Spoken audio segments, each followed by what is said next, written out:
This podcast may contain disturbing content for some listeners. It's intended for mature audiences. Listener discretion is advised.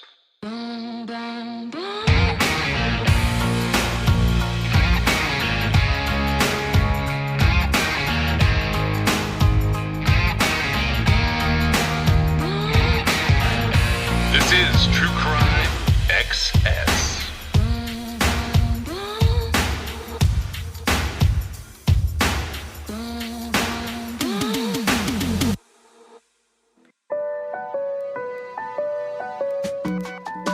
It was the murder that stunned Phoenix in 1997. A trial 2 years later gained international attention.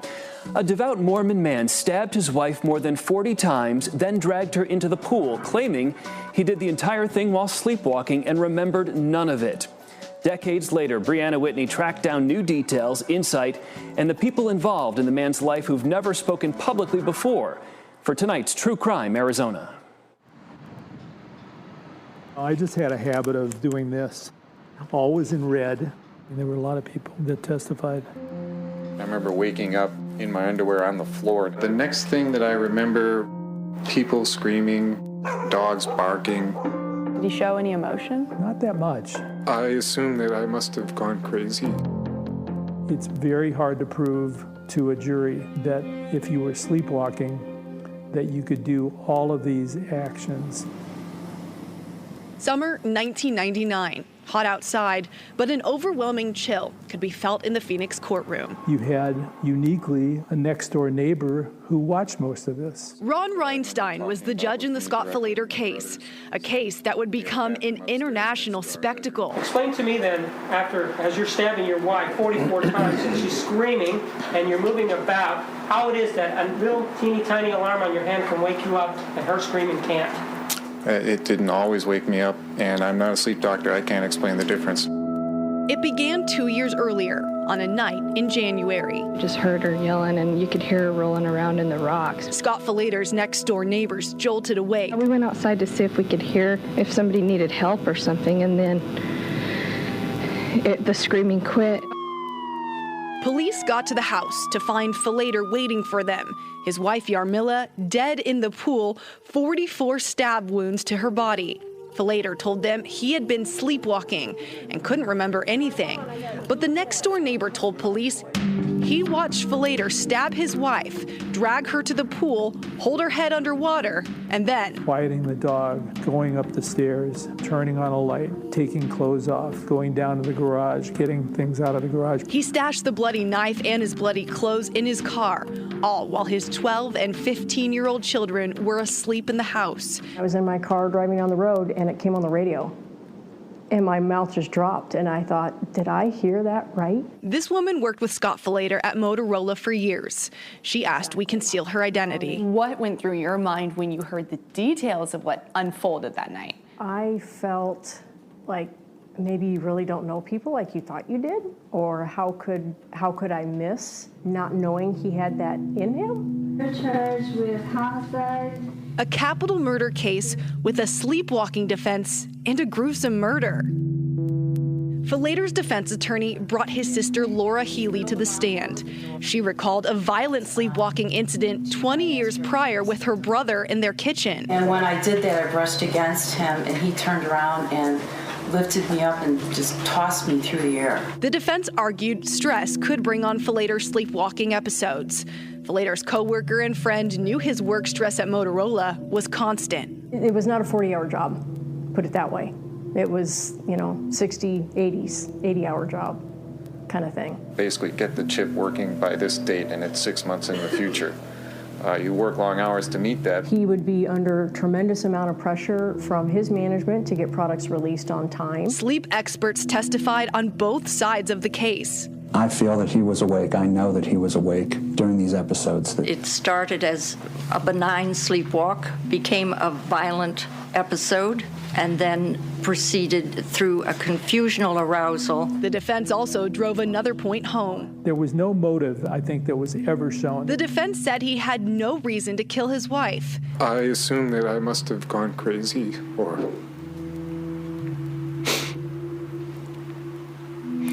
something in my head had broken. things I remember Detective Norman pointing out blood on me during the interrogation, which, as I thought about it, just really sort of confirmed that it had to be me. What wakes somebody up when they're sleepwalking? It would be very difficult to actually wake someone up while they're sleepwalking because they're in a very deep state of sleep. Laurie Ledley is a top sleep expert in the Phoenix area now.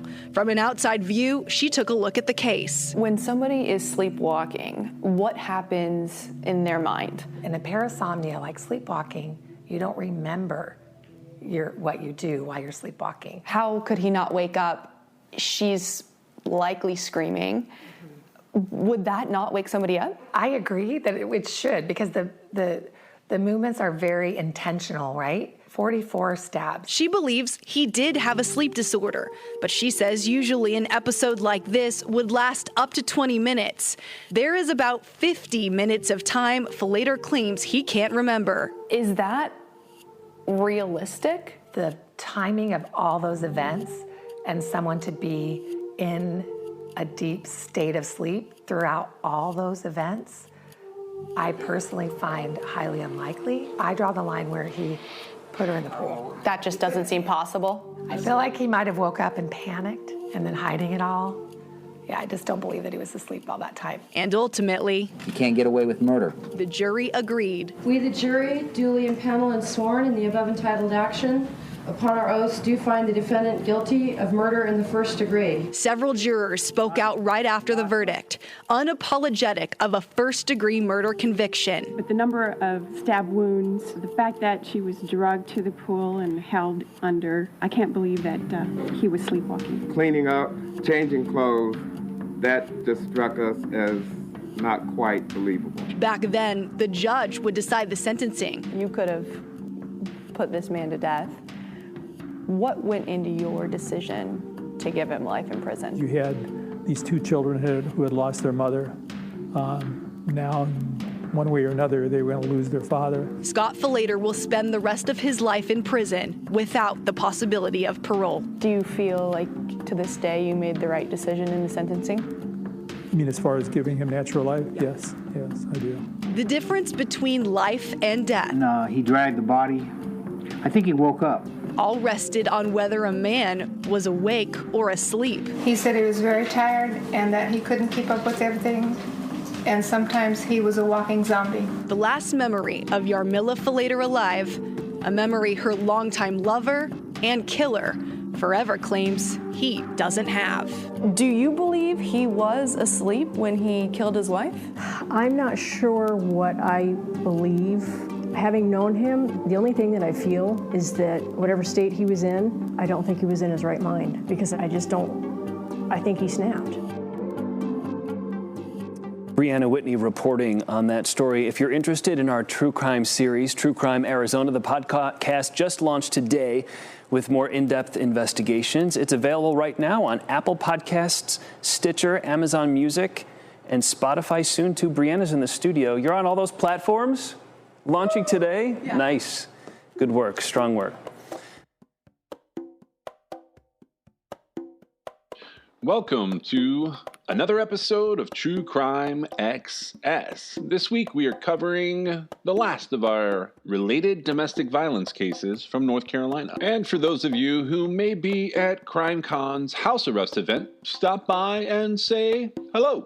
I'll be there. Where we left off was the Jason Young case, kind of wrapping that up.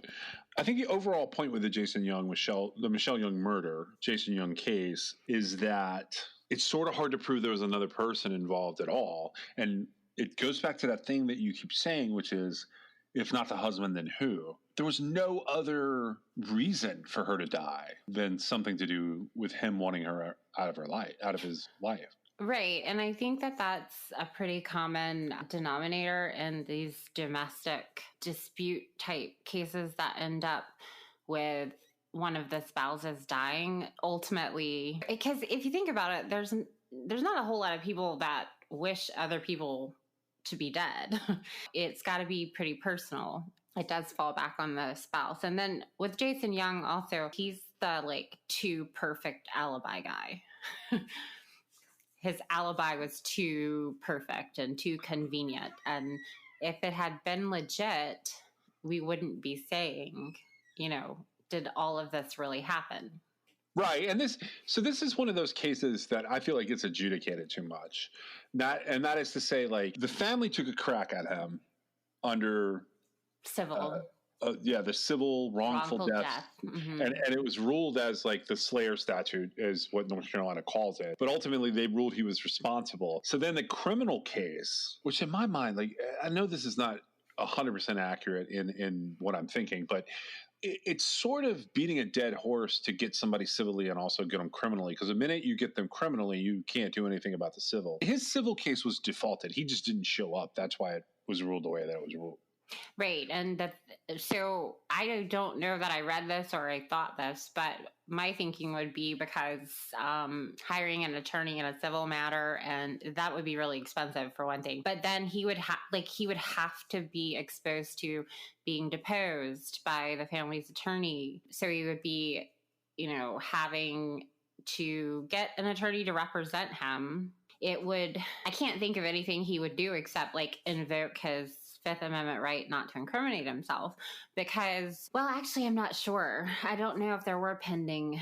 It was still sort of up in the air, right? So his is one of those cases where there's a delay between the crime and the arrest, and then another delay between the arrest and like the trial situation. So this civil case takes place before the first trial, and it becomes something they make hay of at the first trial. Also, it's the same judge. That's a rare instance. Well, another thing I believe about his case, and you can correct me if I'm wrong, but did one of his first public defender attorneys, didn't he become a judge later on? And then they were trying to argue ineffective assistance of counsel, and the guy was a judge, and it was really awkward because there was several awkward things about that. Okay. Because he had a really good public defender who had a good reputation, went on to be elected as a judge. I think he was elected. I think it was a state court. And so then having most of the time when it gets down to where you're arguing ineffective assistance of counsel, the lawyers understand that they're taking a hit, that it's not personal, because that's usually the last sort of resort.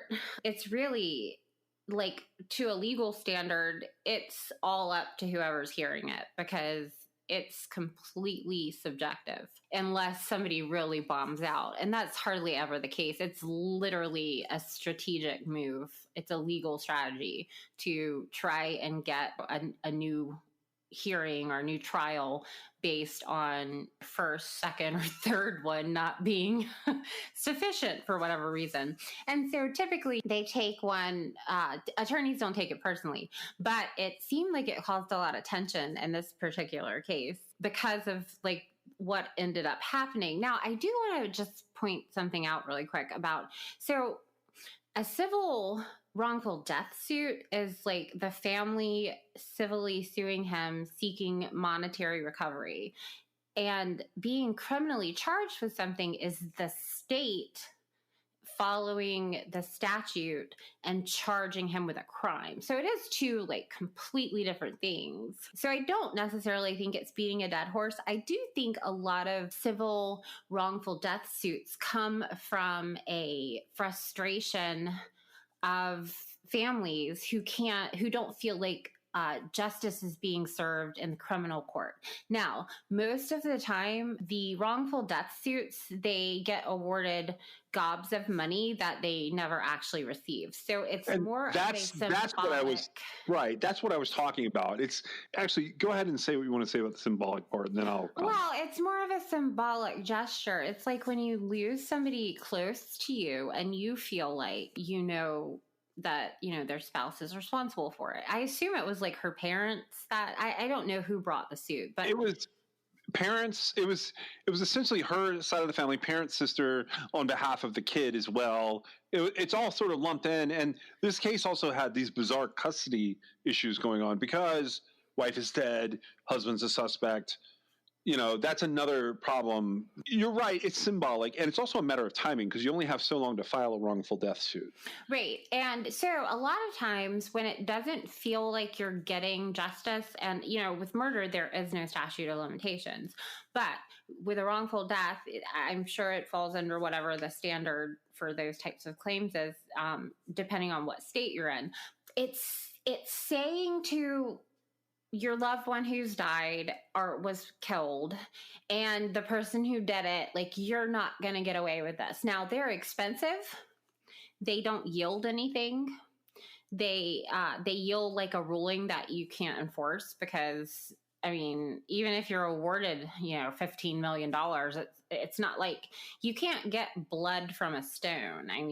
If the person doesn't have the money, they don't have it. So it is, I feel like, a sort of last grasp attempt for families who are concerned about not bringing closure or not being able to obtain closure other ways. And I agree with that. I think the courts, when there's not an open and shut case and there's no agreement reached for pleas, which, plea deals happen in 90% of cases. I would say it's probably higher than that. But well, I'm putting a nice generous bottom on it of 90%. It's probably more like 96%. Right, and that's in a lot of cases that's in everybody's best interest. The court system, because criminal justice is the wrong term here. The court system in this instance hit him 3 times. That's overkill. When you hit somebody that has to suddenly pay for a wrongful death attorney or demur to that and basically default that judgment, meaning they're going to lose no matter what, or you hit them with a child custody case, which in this instance was a little weird, but I understand why they did it. And then he gets hit with criminal charges on top of that.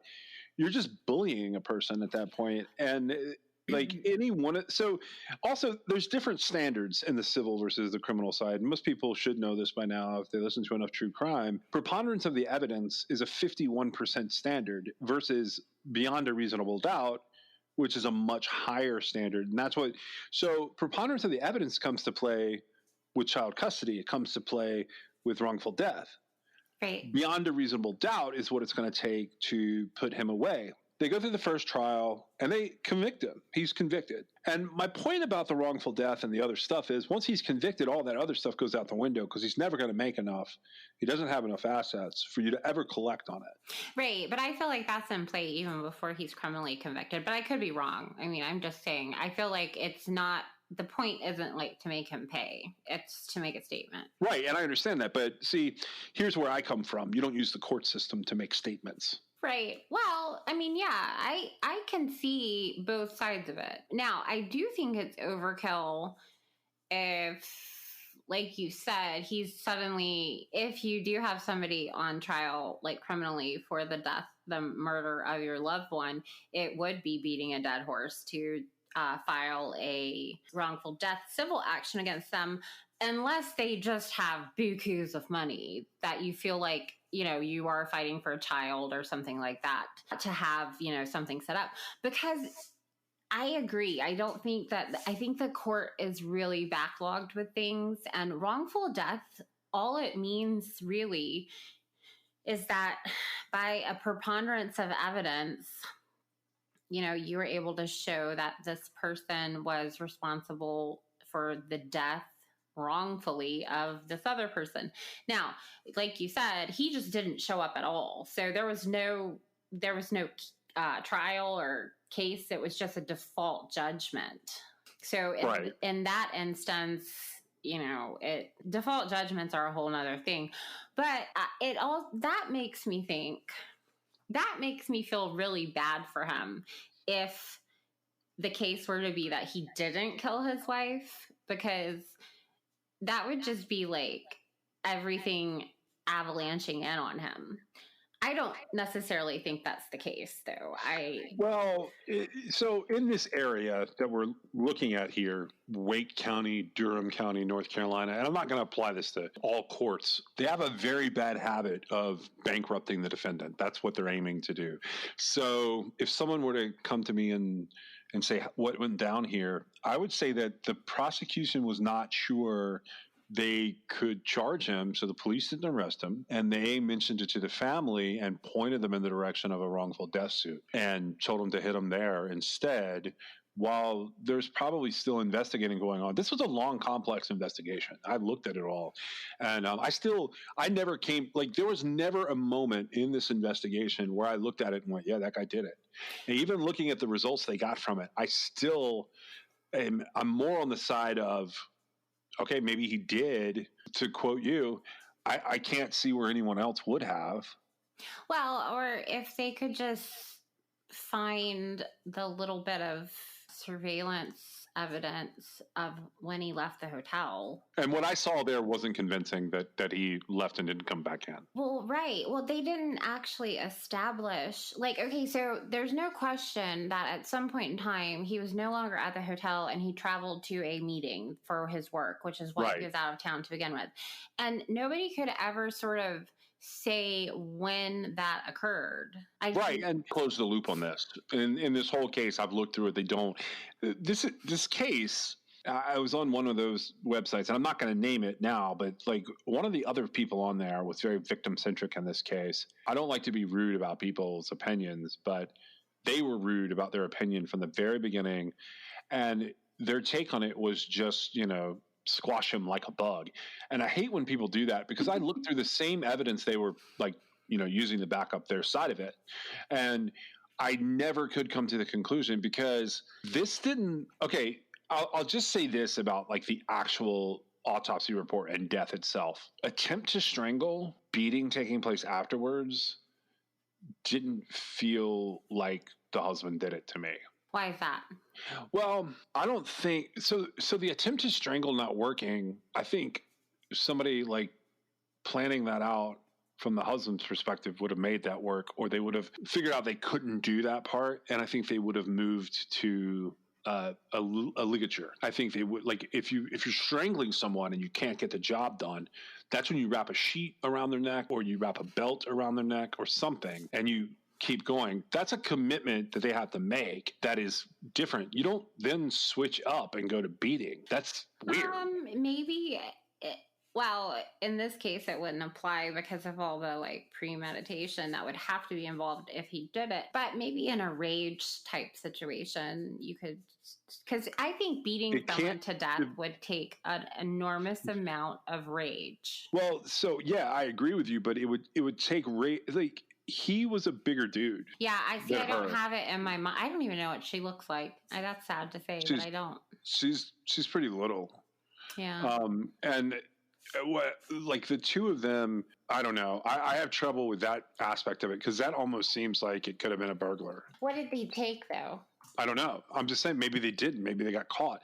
And maybe they got surprised. I'm just saying I could definitely see other avenues that phrase this carefully because I don't want to get somebody out there that sees that we're covering this case and comes after me on Twitter for being wrong. I could see this case being a little tunnel vision-y and missing something big early. I mean, there's a lot of leaps, just like you were saying, we were talking about two perfect alibis and stuff. There's a lot of leaps made to discount, the bloody shoe print on the pillowcase. And that's a shitty amount of evidence to leave to try and point police away from a scene. There was no evidence that things were cleaned up. There was evidence that were cleaned up. There's a lot of little avenues that the prosecution and defense disagreed on here that they should have been followed up on. Ultimately, it's the absence of another person that makes me think that it's probably him. But there were enough questions at this that if I were sitting on his jury, I probably would have been deadlocking it by just wanting to know, not seeing enough. And I sat through all this entire trial. And one of the things was he testified. And this was one of those cases that we've talked about where they testified. When it came back up for a retrial, he did not. Right. And that causes, this is the case I was thinking of, right? Yeah. And so this, that causes problems for everybody, really. Yeah, because they would have been prepared. The two prosecutors in this case would have been prepared to meet what he had said previously and to run with it. Also, I don't like the judge in this case anymore. I thought I did, but they've made some rulings over the years where it looks like he had a really good run for a long time as a Superior Court judge, and he was very fair and even-handed. And he got promoted to where he was senior. I have questions about how he ruled in this case. I think he should have not been on this case. Like, I think he should have recused himself because he was over the other matters. Oh, really? Yeah, That's I think he should weird. have. Yeah, he was over the Slayer statute thing, and he came in with that that sort of predisposition in this case, and he ruled accordingly. And I will say this, whether Jason Young did it or didn't do it, there were some legal problems here that if they continue to go around the country, we will always have a problem with innocent people being in prison because they just sort of bully for the prosecution and keep rolling. Well, and I'm following what you're saying. I don't know exactly in this case, the situation. We talk about cases and, there's always two different avenues. And for me, it's pretty clear in my head, the legal side of things, and then there's, what actually happened. And I agree with you from what I didn't sit through this trial. In fact, it seemed like it went on and on and on. The whole thing was just beating a dead horse. I would tend to agree that while I did find his alibi to be too perfect, I'm not sure the state proved their case. And so while I feel like more than likely he probably killed his wife because of lack of another person. Whether the state proved it or not, that's a different thing. So I kind of, it's weird because it seems like those two avenues should parallel one another, and sometimes they just don't. Yeah, they really don't. And so just for the sake of wrapping this up on the Jason Young part, one of the craziest parts for me of these cases was there was another trial going on at the same time as Jason Young, and sort of some of the stuff that was related to Raven Abaroa was going on. Once we wrap up Raven Abaroa and Jason Young, we're still dealing with the same system and the same people. So, and that case we've mentioned before, but it has one of the craziest problems that I've ever seen in a criminal case. Is there anything else that you wanted to say before we wrap up Abaroa and Young? No, I think we're good. Good evening, and thank you for joining us. Gerald Owens will join us in just a moment from New York City. After 8 weeks of testimony, nearly 100 witnesses, a jury found Brad Cooper guilty of killing his wife, Nancy Cooper, in July 2008. Prosecutors said Brad Cooper strangled his wife and dumped her body in a wooded area just a few miles from their Cary home. Today, the jury agreed with the state. After the verdict was handed down, Brad Cooper was taken to Central Prison to start his life sentence. WRAL has live team coverage tonight. We begin with Amanda Lamb, who's been following this case since day one. She joins us live from the Wake County Courthouse with what happened today. Amanda. Colin, this was a long road, a long journey to get to this day, and there was a lot of anxiety when we heard that the verdict was coming down as people rushed into the courtroom. And when the verdict was read, there was this moment of stunned silence, I think a few seconds before the weight of this decision really sunk in. And then there was the emotion. Nancy Cooper's family and friends reacted with tears and hugs. There was no visible emotion from Brad Cooper as he learned he would spend the rest of his life in prison. Oftentimes, jurors express views. After 10 weeks, everyone connected with the Brad Cooper murder trial was weary and emotional, even the judge. In the matter of the state of North Carolina versus Bradley, Graham Cooper has returned a verdict of guilty to the Class A felony. As the verdict was read, Nancy Cooper's family broke down in tears. There were hugs and kisses of relief. Brad Cooper sat quietly without expression, as did his parents, Terry and Carol Cooper, who have sat behind him in the courtroom for the duration of the trial. To a term of life in prison without parole. After being sentenced, Brad Cooper was taken away. Nancy Cooper's family tried to reach out to Brad Cooper's parents. The Coopers shared brief hugs with their son's legal team and then quickly left the courtroom without commenting on the case. The relief is pretty palpable. Nancy Cooper's family shared hugs of appreciation with prosecutors. Her mother said she felt her daughter with her in the courtroom as the verdict was read. I just felt her presence, and I was happy that this day finally came. I'm happy for her little girls. I'm happy for our family.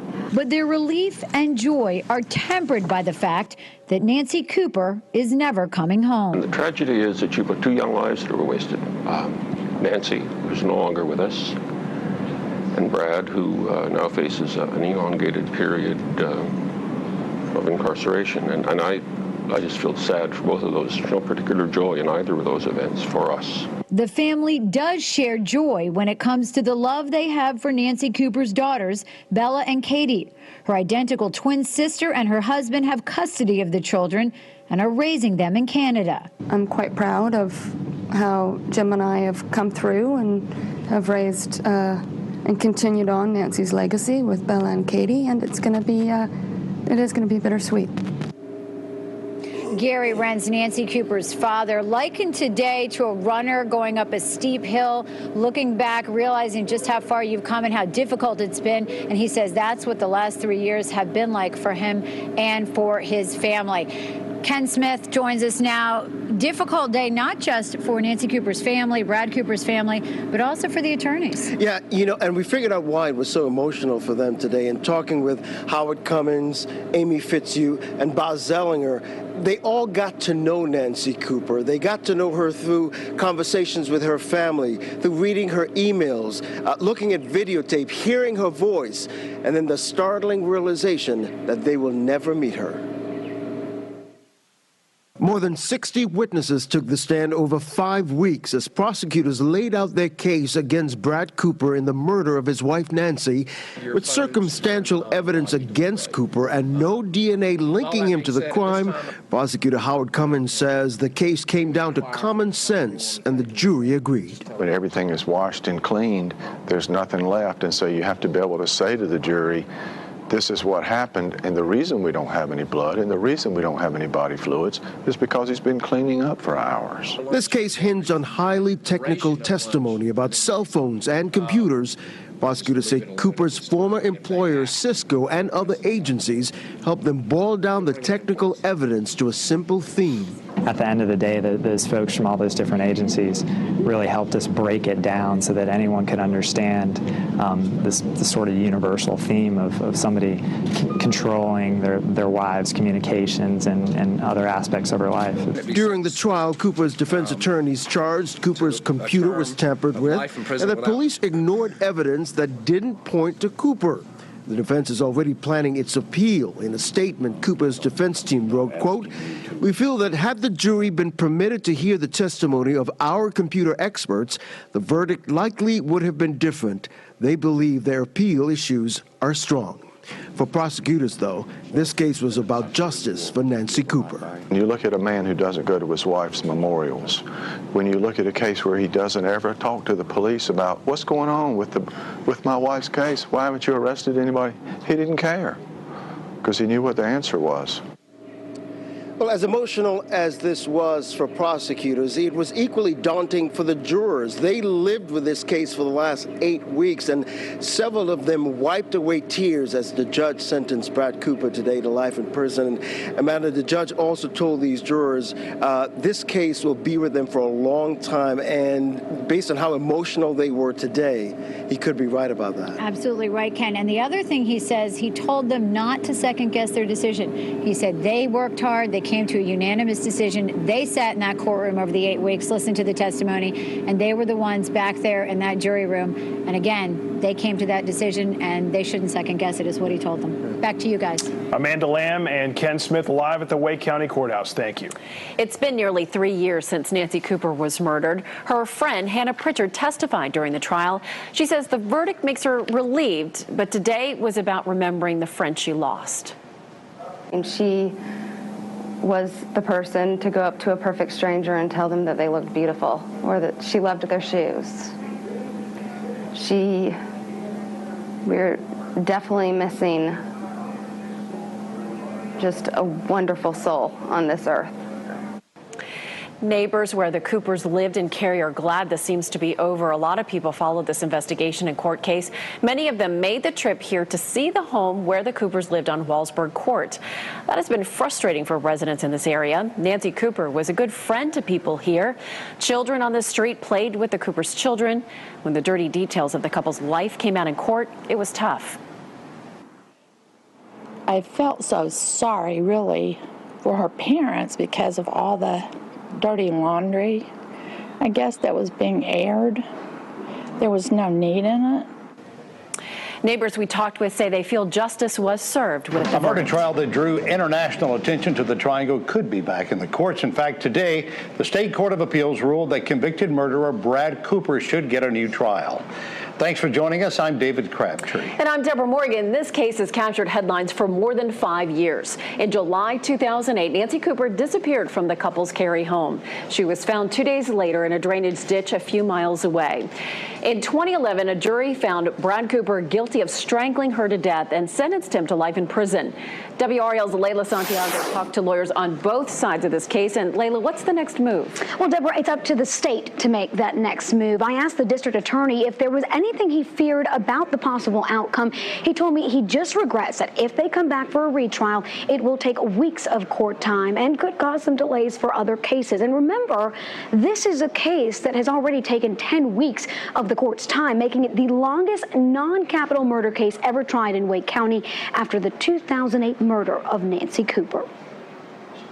In 2008, the body of Nancy Cooper was found in a drainage ditch of an undeveloped subdivision 3 miles from her home. Police say she had been strangled to death. Fast forward, nearly 3 years later, her husband is convicted for her murder. I was absolutely nauseous that they had convicted my client after 10 weeks. Cooper maintained his innocence and appealed. Fast forward to Tuesday morning. The Court of Appeals unanimously decided to call for a new trial. I had utter confidence that our Court of Appeals was going to do the right thing in this case. Were you surprised? Yes, I was, quite frankly. This was the only concrete evidence linking Brad Cooper to the crime. The prosecution claimed that he had used it to pull up a Google map of the site where Nancy Cooper's body was found. The defense claimed someone had tampered with the computer, but the judge did not allow the defense to put their computer experts on the stand. The fact that I had not only one, but 2 witnesses prepared to say that these maps were planted on that computer would have made all the difference in the world. We'll know within a few days, I think, whether we seek to ask the Supreme Court to review it. At the district attorney's office, there are still a lot of ifs in play. In the end, if the state asks for the review and if the Supreme Court accepts, then the process will take a period of months to go through a further appeal. If it doesn't, then it will come back for trial. We reached out to trial judge Paul Gessner this morning, and he told us that he respects the ruling of the court and had no further comment. WRAL also talked to Nancy Cooper's father. He's in Canada. He told us he had no comments to make. All right, we'll be following up on this. Layla Santiago in our newsroom. Thank you. Was waiting for a new murder trial in the death of his wife, Nancy, but today he pleaded guilty to second-degree murder. WRAL's Sloan Heffernan joins us live from the Wake County Justice Center. And Sloan, for Nancy Cooper's family, today was a relief. It was quite a relief, Gerald. Brad Cooper was sentenced to a minimum of 12 years here at the Wake County Justice Center. With credit for time served, he could be out in 6 years. But Nancy Cooper's family says they are satisfied with the outcome. Do you now personally plead guilty to the charge that I have just described? Yes. These are the words Nancy Cooper's family waited nearly 6 years to hear. It's nice to get the guilty plea because it acknowledges that he, in fact, did do what we all felt that he did all along. Brad Cooper pled guilty to second-degree murder in the death of his wife, but he was hesitant to admit to all of the details. Did you, in fact, kill Nancy Cooper and dump her body on Fielding Drive? Cooper's lawyer asked to approach the bench. After a brief conversation, Cooper answered with just one word. Yes. As part of the plea deal, Cooper agreed to consent to the adoption of his 2 daughters, Bella and Katie. They've been living with Nancy Cooper's twin sister since losing their mother and their father. They know what happened with Nancy, Bella especially, and it destroyed her for many years. Nancy Cooper's family sat front and center in court as prosecutors explained what led to the murder. The DA said the couple had money problems and that Brad was cheating on his wife with several women, including a neighbor. According to the DA, Nancy wanted out and Brad was trying to stop her. Family members wanted to hear more from Brad himself, but they were pleased with the outcome. I think it would have been nice to hear him say himself what he did and why he did it. It brings closure to us as a family, and we can move forward. Brad Cooper's first trial was the most expensive and longest trial in Wake County history. He was found guilty and then won the appeal, and today he pled guilty, so this case is officially over. Brad Cooper, finishing prison sentence for wife's murder, will be deported. Cary, North Carolina, 12 years after a Cary woman was found dead. Her husband is scheduled to walk out of prison next week. Brad Cooper is set to be released from Mountain View Correctional Institution in Spruce Pine on November 23rd, according to the State Department of Public Safety. Authorities said he would then be deported to Canada. Nancy Cooper, a 34-year-old mother of two, had reportedly gone jogging in July 2008 but never returned home. Hundreds of volunteers combed the Lochmere section of Cary before her body was found in a cul-de-sac of an unfinished subdivision about 3 miles from the Cooper home. She had been strangled. Police quickly zeroed in on her husband as her killer, noting the couple's strained marriage and questions about his actions after her disappearance. Brad Cooper was arrested 3 months later, but his trial didn't get started until March 2011. The trial stretched on for 36 days and included testimony about money squabbles, extramarital affairs, and an online search of the area where Nancy Cooper's body was later found. Jurors convicted Brad Cooper of first-degree murder, and he was sentenced to life in prison. But the State Court of Appeals overturned the verdict 2 years later and ordered a new trial, ruling that the trial judge erred by not allowing key defense testimony to be presented. While awaiting retrial, Brad Cooper pleaded guilty in September 2014 to second-degree murder and was sentenced to 12 to 15 years in prison, including credit for time served before his trial. Intertwined with the criminal case, Brad Cooper fought with Nancy Cooper's family for custody of the couple's 2 daughters. His guilty plea cleared the way for Nancy Cooper's twin sister to adopt the 2 girls, who now live in Canada with the rest of her family. So we covered Raven Abaroa and we covered Jason Young, had very different outcomes with their cases. And they took place in the same general area as the cases for this week's episode.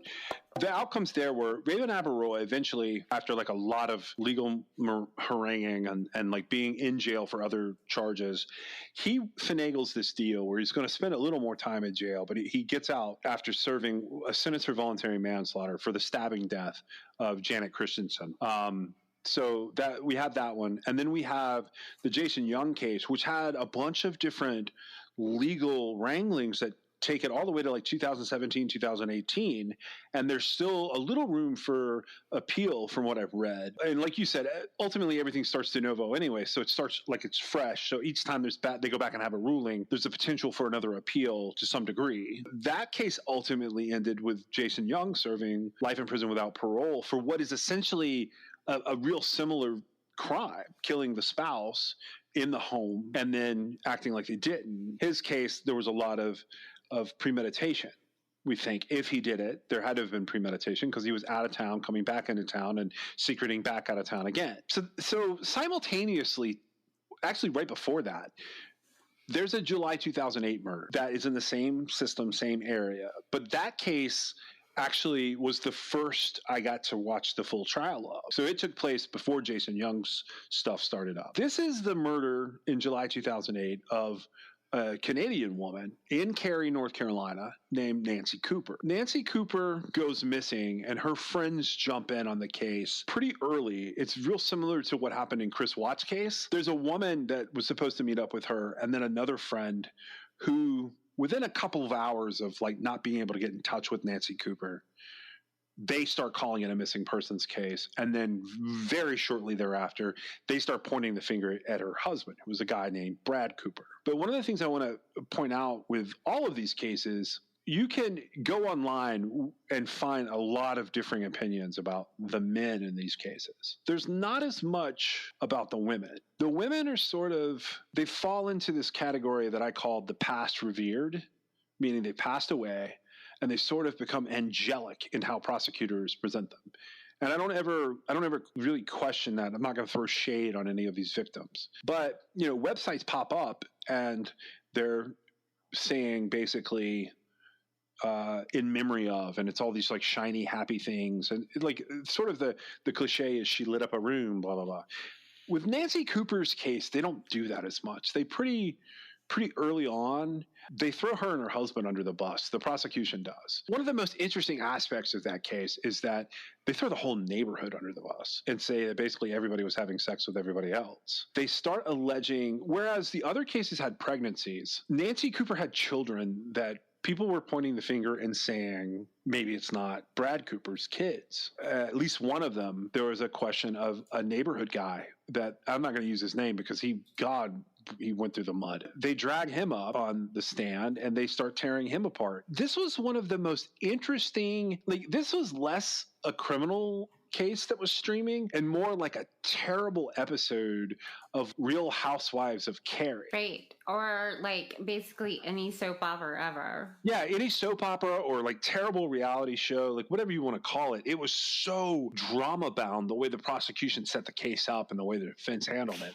It was really bad. It was really, really bad. We actually talked about this case briefly when we were talking about Eric down in, we were talking about the case down in where the girl got burned. Okay, yeah, the cell phone data, right. Yeah. Because so this was the first, well, I don't know that it was the very first case, but it was one of the very first cases that I was really immersed in. I watched it on television or streaming maybe.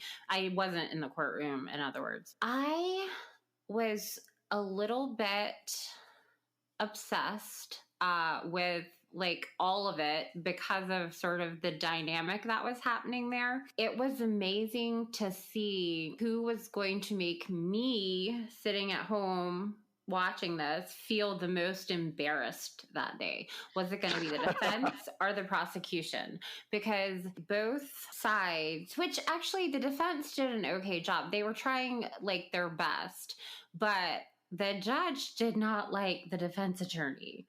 There was no question. He made no bones about the fact that he did not like the defendant. He didn't like the defense attorney, and nothing was going to go their way. One of the issues that arose was the state produced an expert witness to give testimony about some technological. The state produced an expert to give sort of an interpretation of technological information that would, sway a jury as to whether or not Brad Cooper was responsible for his wife's death. The defense attempted to put on an expert to refute that testimony.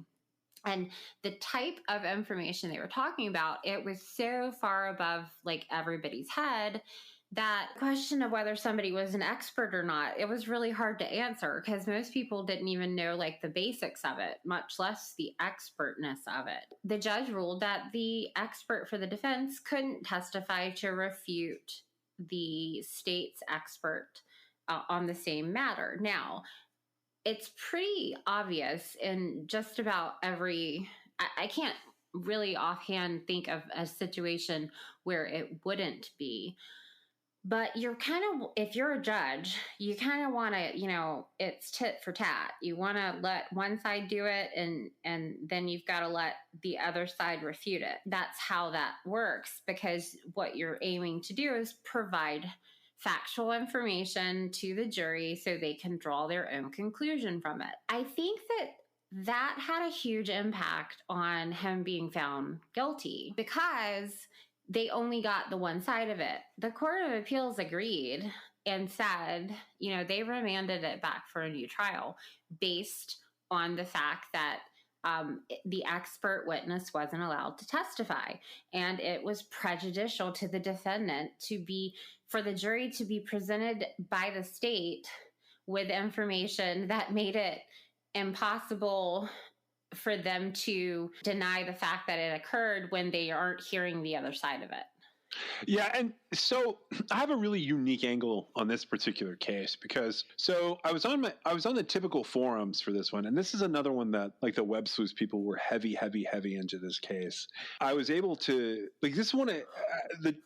I just want to say that the job I had at the time, like there were aspects of the job that kept me chained to a desk with long periods of time of minimal things to do that I could sort of, well, when I was doing that, I was able to watch this trial and participate pretty thoroughly in the Nancy Cooper case on 2 of those forums. And I think one of them was kind of topics like, and the other was web sleuths, but there was a third place where it was so interesting to me following the case with those people. This is a private website that's for alumni of a particular school. And I had gone to school down the street from this school and taken courses here to graduate in college in the 90s, long time ago. So I had an alumni password to this board and I was able to log in. I wasn't looking for this case. I was just logging in because I was doing something else entirely different. I was trying to figure out if there was anything I could coordinate with my job, that desk job I had with some people from this site. And a lot of the people that were on this site, it was sort of an old school bulletin board. And a lot of them very much involved in the tech world. Well, in the course of that, they had sort of jokingly posted in one of the lounges way back when Nancy Cooper went missing, one of the flyers. And they said, I hope someone finds her. And then it became this almost like a meme. I'm not saying that's good or bad or whatever. When this trial started, there were like 30 pages of like 15 responses each about Nancy Cooper. Well, it turns out both of the people that were trying to testify for the defense were members of this board. They weren't participating yet because they were trying to testify, but later they did come in and provide commentary on what was really going on there. This was an interesting trial for another reason for me, and that is, one, I could drive from where I was working to sit in on a day of court if I wanted. And they had 2 closed sessions where they blacked out the streaming or blacked out the television coverage of this trial because one of the people testifying was a detective who worked undercover jobs locally in Cary. And so they didn't want to compromise the integrity of some of the other things he was doing. And the other was because they had brought in a detective from a neighboring county who was dual badged as a special deputy U.S. Marshal to work on the computer information. He was part of the cyber crimes task force, and they didn't want his identity revealed. And they didn't want the methods that he had used with the FBI CART team revealed. And so I did go and sit in on some of it. It was not as interesting as I thought it would be. The detective who was blacked out mainly just talked about surveilling Brad Cooper before his arrest, which was later. Like, it wasn't right after the crime. It was months later. I think it was October or November. The cyber crimes testimony basically referenced the processes that were used to retrieve the hash of the computer, which is like the exact copy of the computer, and whether or not it was timely, accurate, and up to CART standards. And what's interesting about that is it was pretty run-of-the-mill, except that the evidence was potentially spoiled. And that was because of how they had handled it. And they also destroyed a phone of the victim. Yeah, they didn't destroy it. They erased it. Okay, all right, you're correct. They spoiled it. That's like when evidence goes bad and it can't be used. But the reason it was spoiled is because they entered the passcode too many times and it wiped itself. Right, and it literally told the person right before it was going to do it, if you enter the password wrong one more time, you are going to erase this device. And he did it anyway. And so I think that there was probably evidence in there. I hate saying this, and like I know I sound like a conspiracy theorist when I say this. I think the police had seen what the evidence was, and they didn't like it because it possibly contradicted what they were thinking. Well, that could be the case, but I do remember that particular law enforcement officer, a detective, who testified about how he wiped her BlackBerry. I don't feel like I didn't get the impression that he was like that he did it on purpose, because he seems like he seemed genuinely embarrassed. I don't know that for sure. I just remember he was a young guy, and talking about it, he was sort of forced by the defense attorney to say, yeah, I'm the moron that erased the phone. If nothing else, I think the fact, regardless of whether, if it was on purpose, that goes to something completely different. But accidentally erasing a phone is really bad investigative work. Yeah, there were a number of things with the devices here that it's not even that I don't know if they did it on purpose or not, but I will say that the judge he acted completely ignorant of it all, and it turns out that he was not as ignorant as he seemed to be, because he had been part of a forensic technology conference in the year previous to this. And that was annoying to me. And these guys, when they came on after the fact to talk about this case, they had a lot of opinions as to what was going on. And they felt like the specific things that the two gentlemen said, who one was allowed to testify to some degree, but not as an expert in forensics, and the other was not allowed to testify at all.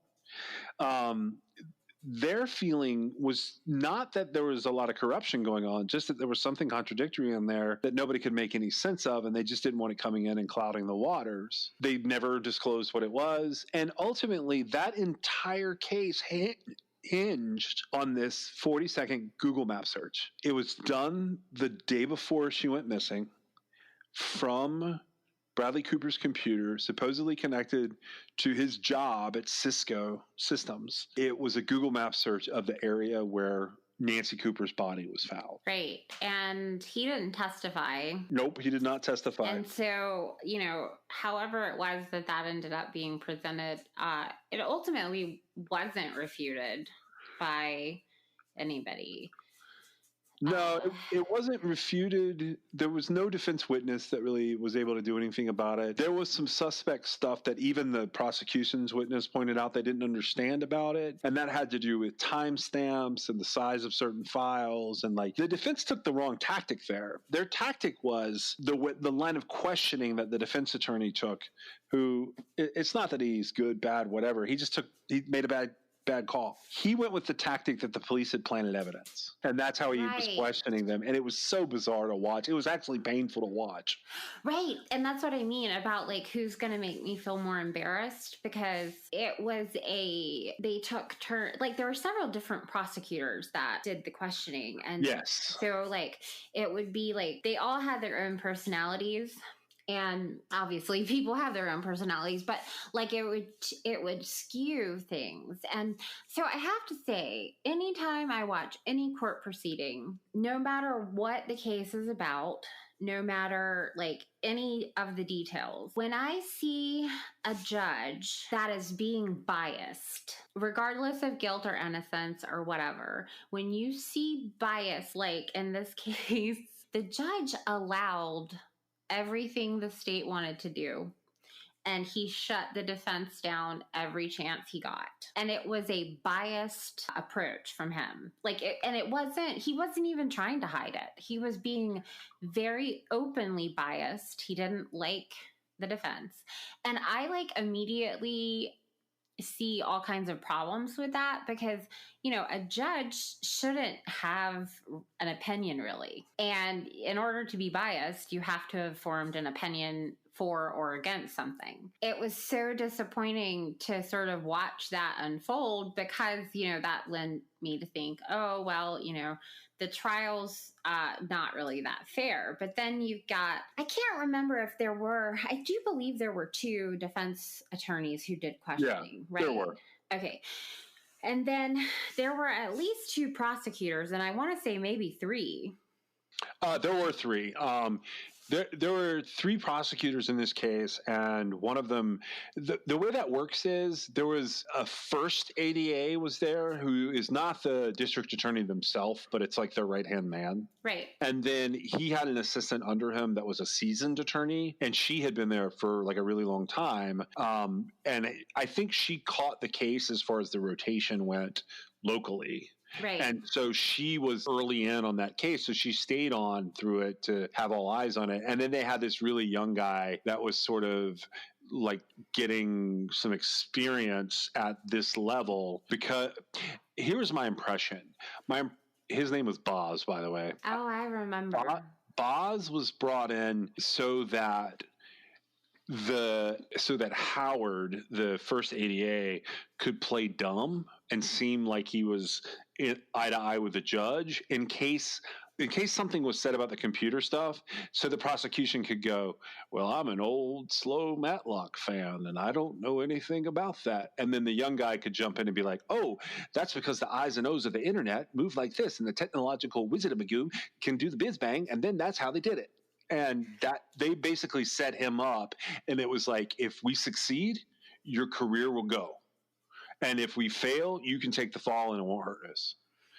So that's what the kid was there for, the young guy. I feel like that is, I mean, I understand what you're saying, but I just didn't get that level of like organization and cooperation and like forethought from them. Oh, no. I will tell you, that was one of the most carefully crafted narratives of all the things that we've talked about in order for them to pull off what they pulled off and to basically snowball the judge, which they did, who didn't need to be snowballed, which made it all weird. Because the one forum I was talking about, we're talking on, they were like trying to screen capture the judge falling asleep and like painting. He was bald, so they were like painting different colored wigs on him every day. And they were like doing these memes, like these private memes back and forth. They would put like little Z's coming out of his mouth when his eyes were closed and he was leaning forward. And then they would put like little pictures of Boz up there, and like basically Boz's head, they transformed that into a computer. And, you know, it was like that. It was so carefully crafted because they flat out lied about some really basic shit, including like how networks work. The gist of it was this: that computer being evidence was only evidence because they lied. It shouldn't have been used. The hard drive it wasn't preserved the way it should have been. And because it wasn't preserved the way it should have been, there were certain things they couldn't prove. And I don't think the police planted evidence there at all. I think that was wrong on the defense's part, which goes to what you were saying about it being embarrassing every day. But the prosecution kept jumping on these neighbors and jumping on all these affairs and all this like nefarious behavior that was going on in the neighborhood that probably goes on in every neighborhood. It just happens that in the middle of these miscreants, there happened to be a woman who died. But most of it had absolutely nothing to do with the case, and it went on and on and on and on. That's the part that makes me think it was all carefully crafted, because they had to do something that was like a big reveal. And the big reveal was the Google map was done on Friday and her body wasn't put there till Saturday. It was complete nonsense that was entered as a fact, because with everything that they had done there, it wasn't that it wasn't true, it's that it couldn't be proven to be true. Right, but then they weren't allowed to refute it. Right, and so once it came across as fact. Right, so once like there was no opposing opinion to it, it gets time-stamped and moved on. And then later on, when you're looking at it, it's one of those things that like then till now, the courts have started to deal with cases like that. And they now require the person on the stand testifying to be from Google, to be from wherever it is that the originating source was, and the police are describing finding it, and then that person is describing what it is. So, well, honestly, that's kind of how it should be. Right, and so this is, I think you said, like, was it the first or whatever? I think it maybe wasn't the first, like, map or MapQuest or Google Map case, but what it was, like, whether... You know, it was like one of the first times where that was really the only corroborating piece of evidence. Everything else was this kind of far-flung circumstantial case. And that was the little bow they needed to put on the package that turned out to be made of a turd. So... And I agree with that. But don't forget the phone call. Which phone call? Okay, so the morning that Nancy went out for her run and didn't return, Brad had to go to the grocery store to get juice. Oh, this was surveillance footage. And no, it's a phone call. Right, but he's on surveillance doing it. Okay, so what they said was, so the gist of it was that he had spoofed through VoIP. Right! I forgot about this part. Okay, yeah, so he had spoofed over because of his technology skills, he was able to spoof a call that put him elsewhere, making a call that would essentially it leaned towards his innocence as opposed to his guilt.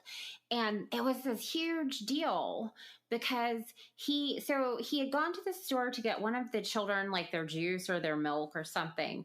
And then Nancy had made a phone call asking him to get detergent, and he had to go like back into the store to get it. And the theory behind it was that if she had actually made that call, he couldn't have killed her because the allegation was that he had killed her before that.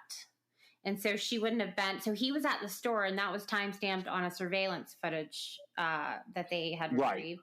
Right. And if he had killed her, it would have been before then. And so how did she make the call? The allegation was that he had spoofed the call to have come from his home phone and to make it seem like she was still alive and well at home when she called and asked for the laundry detergent. I remember the spoof call now that you say that. And that was one of the more interesting things that I think they weren't allowed to dispute that either. They weren't. And that's to me, that was even, so the Google Maps thing, like, okay, yes, it was a thing. He did, somebody looked up Google Maps, but if I recall correctly, it was not as specific as one would believe it would need to be to indicate that he was looking directly at where her body was. And the fact that if he didn't spoof the call and she had really called him from the home phone, that like he more than likely wouldn't have had the opportunity to kill her, because I think the whole thing there was she left to go on a run and didn't return. The state took the position that she had never gone on her run, that she was dead, and that he made that part up, that he had dumped her body, like that he had put his kids, they had 2 little kids. And so he had like essentially killed the mom, left the kids alone, went and dumped her body. Then he continued on, and so he was on, there were some verifiable things, like he went into the store and went back into the store, and that kind of thing to me, it would be pretty normal for a family with, 2 small kids to have dad going in to get one random thing the daughter had to have, or she'd be absolutely her head off, and then the mom remembers. It was a weird product though. It was like green juice. It was like something they were like, no, kids don't do that. This this case went back and forth. But go ahead. Well, and to me, I think my son was little when I was looking into or watching this case on when the trial was happening, and I got what was happening there. Now, the forethought involved. Now, he did work for Cisco, which is a technology company. And okay, so the spoofing of the home phone call, for one thing, it wasn't proven that it was spoofed. There was no indication that it was spoofed. And it was weird that it even came into play, except that their allegation was she never did go on a run, and that by the time he was at the store, essentially the state had made it their case that he had killed her already and dumped her body. That takes on this whole new level of thinking, as far as think about, what does it take to make you think you need to spoof a call from home? How would he have thought that quickly to have that piece of alibi evidence? Oh, I don't think he would have. I think this is where that phone comes back into play as well. I think there was something on her phone that maybe at one point I even think somebody said that the phone was probably already wiped in order to delete traces of that. I don't know. That's a lot of premeditation. It's so shaky though.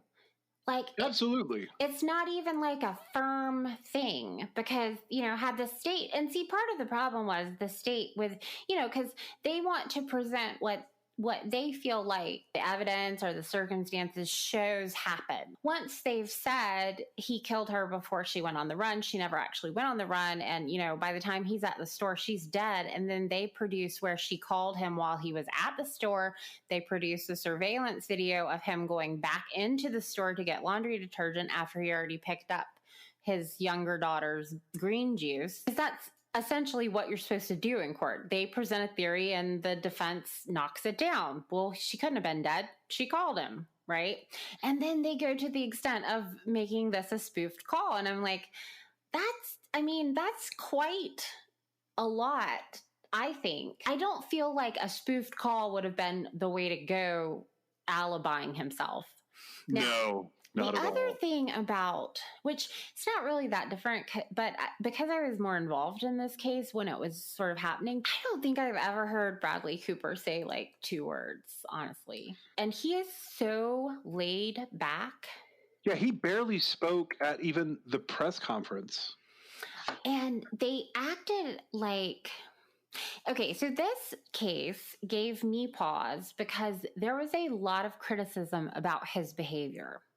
Like the way that my husband is, yeah. I could totally see where it was being blown out of proportion because I could see my husband doing like every single thing that Brad Cooper did in a similar situation and having not been responsible for anything. Does that make sense? Like him like not really saying anything and him not acting like super upset about stuff like in front of everybody. And so it was really blown out of proportion. And to sort of put it into perspective, this was a huge case in this area. Like, I mean, it was a lot. It was not just that, it was an expensive case. Like, as far as how the prosecution went down and all the resources that were spending on both sides of it, it was a very expensive case. And where I did hear Brad talk was in these bizarre depositions for custody because he was trying to get custody from his kids. And one of the things that like made me pay attention to this case is Nancy Cooper was a twin. She was. And her twin lived in Canada with her family. That's where they were all from. Right. They moved here because of his job. Right. They moved down here so he could work for Cisco. And he was a VoIP or, a voice over internet protocol expert to some degree.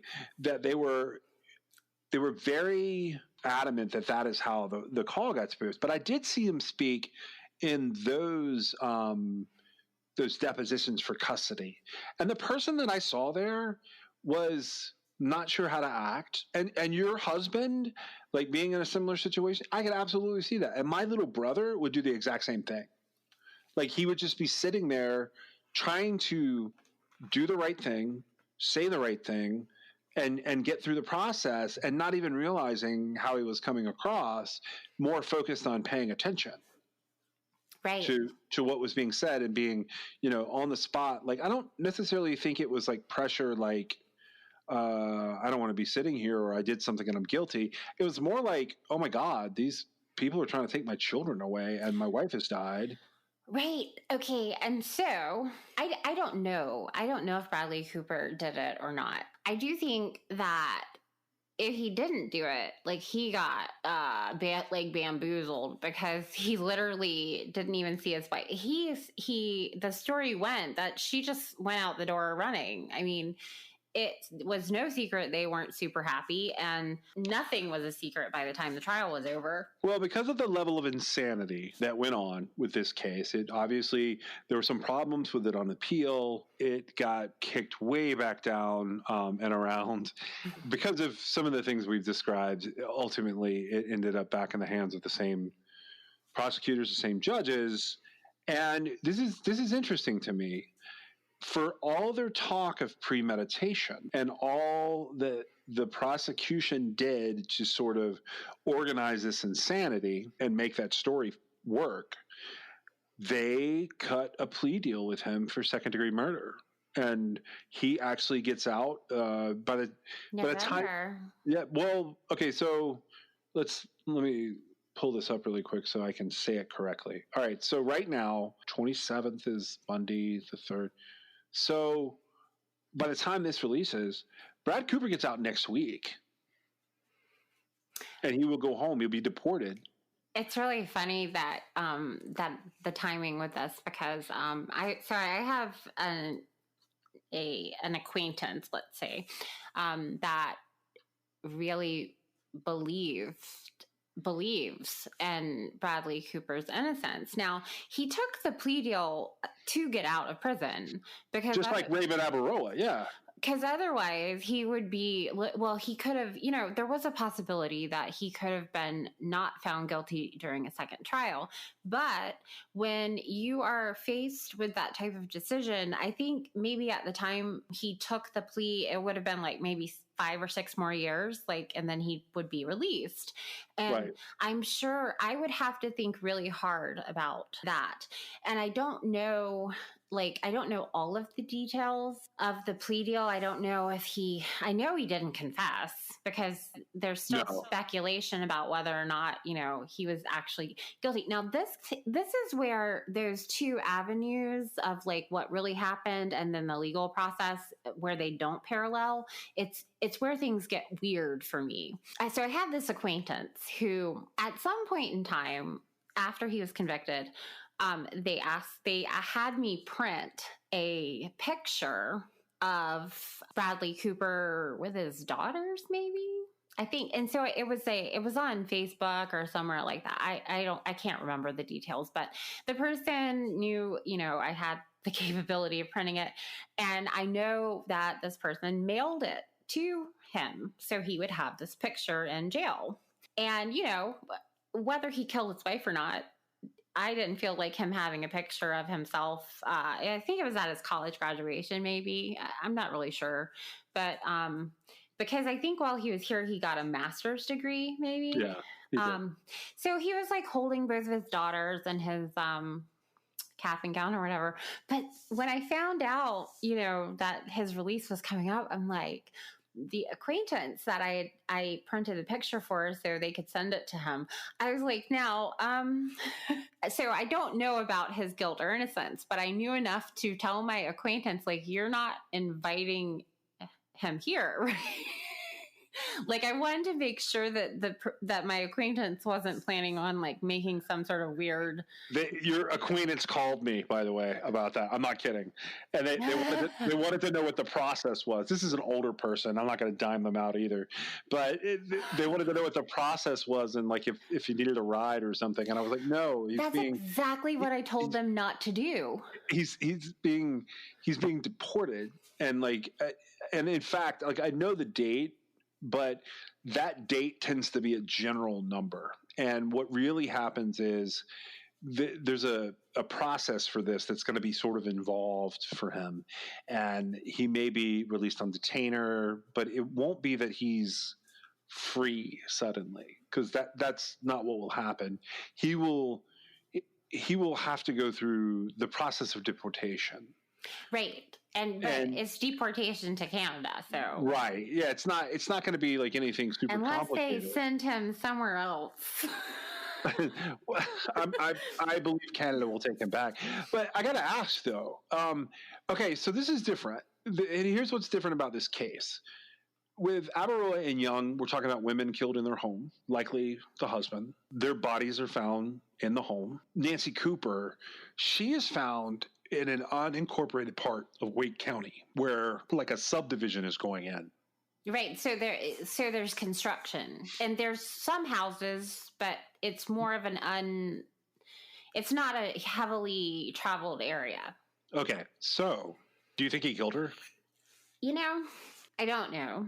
Like I said, I have an acquaintance, and apparently so do you, who, was very adamant about him not being guilty of it. In our conversations just for these segments, I have said, if not him, who else? And having experienced this case the way I did, having watched the trial unfold on television, I actually do think that there is someone else who could have done it. So, yeah, and we can't... Right, I can't really get into it. All I could say is that, maybe if you look into the case, you could probably figure it out. But, so in this rare instance, and this never happens, okay? It really I don't know that this is the only case I've seen, but it's pretty close to the only case where there's... It's certainly the only one we've been disengaged in. Right, where there is actually somebody else that it could have been who would have had possibly a motive and would have had the opportunity under the circumstances that we do know that, she was found like with her in her running gear with her like sports bra pulled up over her head. Right. And I don't know if she was assaulted or sexually. They couldn't tell. It was there was some weird indicators there, but ultimately they could not tell she'd been out there too long. Right. And so, because it was, it's hot in North Carolina in July. So honestly, I did not feel like the state proved their case. I really want to say that Brad Cooper didn't do it, but I also really don't want that thrown back in my face. So no. I mean, I follow where you're going with that opinion. I think we're of the same opinion. Like this case, if we had some, and I still believe some of it exists, by the way, I just think it's not been looked. And I think it's one of those things where it's not like Matlock. It's not like CSI. People just haven't looked in the right places. I think there's probably evidence out there of whether or not those calls and some of the map information was real. And I think that could be figured out even now, this much time later. I think these many years later, you could still figure out if he did it or not. And the interesting thing is he can now tell his story and be free from prosecution. But I don't feel like the state proved the complicated narrative they tried to sell as much as they threw a bunch of shade and shit on everybody. Right. And I don't feel like Nancy nor Brad Cooper deserve that. Right. And I think it was a mistake all around for the victim, the defendant, the families, even for the people that were just witnesses trapped in the middle of it. Oh my goodness. They were just, And I did feel like there was a good suspect that should have been reasonable doubt from the get-go. If I would have been the defense attorney, I think I would have tried a little harder there, but I understood what they were doing overall. I felt like that was such a I felt like that would have been a hard pill for the defendant to swallow. This case could have been a random, and it's one of the only cases that I can point at that I cover that sort of has a domestic violence tinge that truly could have been a random. And I say that because if she really went jogging, then she absolutely, in the area she was jogging in, could have been targeted for being a cute young woman running half naked. And I'm not saying there's anything wrong with that. I'm saying it could have happened. There could have been a predator that grabbed a hold of her, tapped her with his car. And we see this recently. There's another case, this crazy guy, Quake Llewellyn. He hit a woman that was out jogging, raped her, and buried her in a hole nearby. This just happened. So that's a farmer out in the middle of nowhere that did it. So this absolutely could have been a random. Right. And so that kind of brings my whole, like, who has the opportunity to stab someone in their bed thing, like full circle, because nobody really has the opportunity to stab somebody in their bed, but a lot of people would have the opportunity to grab a jogger. Right. Yep. And people, like, there were a lot of witnesses that were varying levels of allowed and disallowed who said they saw her jogging. So if Nancy Cooper was out jogging, and I think that makes the likelihood of it being the husband, I think that's probably the pivotal thing. If she's out jogging, I don't think he did it. If she didn't go jogging, he did it. Right. And that's where it just, I don't know. If she had been found stabbed in her home, this would be a different story. Right. And that sort of starts to wrap up our domestic violence cases that we were covering, because, I picked those cases because they're all sort of the husband did it as far as the prosecution is concerned. And in each one of those cases, I had different questions. But the most important thing about those cases to me was they all took place in the same little area, which is going to be a theme in season 2. So I sort of wanted to have some experience with it. And I appreciate you doing that, because I know you don't typically do missing persons cases that involve domestic stuff. Well, these were even missing persons cases. No, but Nancy Cooper is a missing person. Right. Well, let me rephrase that. You don't typically do murder. That's not really your thing to focus on a one-off murder. For Jason Young and Janet and Michelle were found in their bed. So you're right. They're not missing. They were welfare checks that resulted, or people asking people to come over that resulted in finding a homicide. Right. And so, like I told you, I was sort of grappling with where to go. Now, yeah, Nancy Cooper was briefly a missing person. And, to all extents, as far as the legal system goes, her case has been adjudicated properly, apparently. And her husband was found guilty, and on remand, he took a plea. So, and he'll be getting out of prison next week or very soon. It'll be roughly next week. Okay, so, all right, so we covered those. There's another case from that area. It's a little later. This is Thanksgiving of 2011. So it's also a November case. This is one of the most horrifying things I've ever seen. So I'm going to drop a little audio in here to describe it. Mary Ann Holder. Known to be fun-loving, law-abiding, and a conscientious mom, 36-year-old Mary Ann Holder seemed like an ordinary woman. Born out of wedlock, she moved around with her parents in and around North Carolina. And growing up, she became best friends with twin girls Beth and Lee Hunt. As the girls' friendship blossomed, Mary Ann ended up dating their brother, Robert Smith Jr., who's 2 years older than the twins. At 15 years old, she found herself pregnant with their first child. Despite being teens, the two ended up marrying and lived at Robert's home on Cocoa Drive in Greensboro, North Carolina. Aside from their firstborn, Christina, they had two more children, Robert, who was born in 1994, and Zachary in 2006. But the marriage eventually broke down, and Robert and Mary Ann divorced while still remaining friends. Mary Ann and Beth also remained friends. When Beth had a premature birth due to physical abuse by her husband, Mary Ann stepped in to take care for her baby. She also took in her 8-year-old child, Hannah Lee. Beth's older child, Ricky, was already living at Mary Ann's place and had been since July of 2008. Another child, Michaela Woods, also moved into Mary Ann Holder's home at 923 Cocoa Drive in Pleasant Gardens.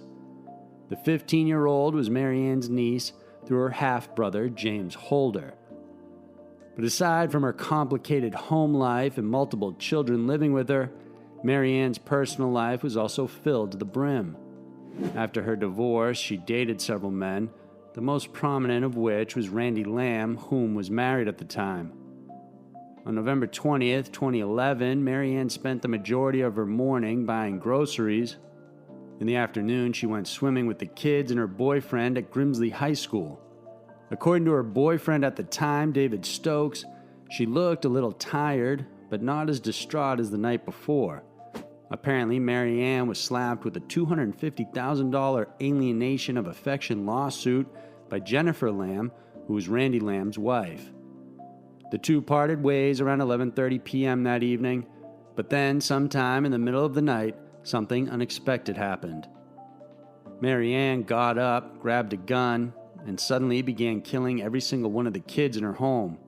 She first shot her 17-year-old son Dylan, then 15-year-old Michaela, 8-year-old Hannah Lee, and 17-year-old Richard. In the morning after the killings, she met with Randy Lamb and shot him in the shoulder. It was Lamb who called his wife Jennifer, and she in turn called 911. But Mary Ann took off before paramedics and police arrived. She then picked up her son, 14-year-old Zachary, who had slept over at a friend's house the night of the murders. She then killed him while inside her car, before eventually turning the gun on herself. During the investigation, police revealed Mary Ann had left 2 suicide notes prior to her death. In one of them, she apologized for what she did, but said she had felt wronged. Despite this note, no one knows what her exact motives were for killing the children as well. Her family, her remaining daughter, and her ex-husband are as baffled with her actions as her boyfriend and close friends. They feel either she was pushed to the edge and lost her grip on reality, or they simply didn't know who this woman was in the first place. Thank you, Stephanie. We have new information tonight on the investigation into a woman accused of killing 5 children before taking her own life. Investigators say they're now analyzing Mary Ann Holder's financial records to see if that can provide a timeline leading up to the shootings. Holder's accused of killing her 2 sons, her niece, her nephew, and her son's girlfriend last month. Newly released search warrants show investigators took computers, cell phones, and legal papers from Holder's home after the shooting. They hope to answer some of the many unanswered questions in this case. I don't know that all the questions will ever be answered. It's tough to say that they will be. I think a lot of the answers probably left with some of those out on that day. Investigators say they're also waiting for evidence to come back. They're still conducting interviews, trying to find more answers. This is a woman named Mary Ann Holder, and she's in Greensboro, North Carolina. So it's not the exact area. It's a little further west of there. But like if you're like running down I-40, once you leave Cary and Chapel Hill area headed west, you're going to run into Greensboro. That's the next big area. And there's like Burlington in between there. But running along that corridor, we come to this case, which technically took place, I guess, in Pleasant Garden. But okay, I was going to say that. Neighboring. Okay. That's neighboring Greensboro. I'm just talking like we're... Well, there are several elements of the case, but it was in Guilford County where Greensboro is. And because if you'll recall, she traveled from like several different places. Okay, so I'm just saying we're close, but we're not the same jurisdiction. Not exactly. Right. There's a couple things about her case that are interesting. It's kind of rare to see a female family annihilator. It absolutely is very rare, especially, okay, so a family annihilator is, somebody who takes out their entire family and themselves. Well, this is like a touchy area that you and I just get into arguments over. Right, but it doesn't really matter. I'm just sort of clarifying. I don't want to argue about it, but she definitely took herself out. Right. Well, yeah, but okay. So here's the thing about this, because there was no male, like husband or spouse or boyfriend. There was no male counterpart in at least. Oh wait, no, I'm sorry. No, there was. Okay, she thought she killed him. She just didn't. Right. Okay, and that was who she. So I know you're going to put audio in, but just for the sake of clarity, 30-something-year-old woman, maybe 40-something. She was a middle-aged woman. Yeah, so this is a mother. We'll say that. Right. And so, but the dynamic of the family was weird, like the victims involved, because it was like a couple of her children, but then it was like a niece, a nephew, a girlfriend of one of her children. Yeah. And like a former boyfriend who was married to somebody else. Yep. And so I remember when this happened, and it was truly horrible. And so part of it was, I think I believe it was her nephew survived, but 2 other victims, a little girl and I believe a little boy, they survived for like a day or a day and a half, right, and then they died. And then the other ones were all killed. And so she went to where... 36. She's 36, by the way. 36. Okay. And this was in 2011. Yep. So she went to where her former boyfriend, who was married, and there was squabbling going on between like the wife, the former boyfriend, and the perpetrator in this case, Mary Ann Holder. So she went to where he was working and she shot him. And I believe he was first. Having assumed that she killed him, she returns to her home where she has a variety of children that live with her. And she shoots them all. Some of them die immediately. Some of them, like I said, they lived shortly and then died. And then I believe one survived. She leaves that residence and goes to pick up another child of hers from a friend's house. And by that point in time, the police are on to what's happening because her ex-boyfriend, whom she shot first, had called the police. Right. Or his wife had somebody had called the police. And so she picks up her son from a friend's house and they're driving around. She gets pulled over by Guilford County Sheriff's deputy, and the deputy actually witnesses her shoot the son she picked up from the friend. And she kills Zach and she kills herself. And they think the way that things were going and the way the investigation leads them to believe that if the deputy hadn't stopped them, that she had one more residence and 3 more people on her list. Right. So that would have been 8. There would have been 9 shootings, 8 deaths if she got them all. Right. And so,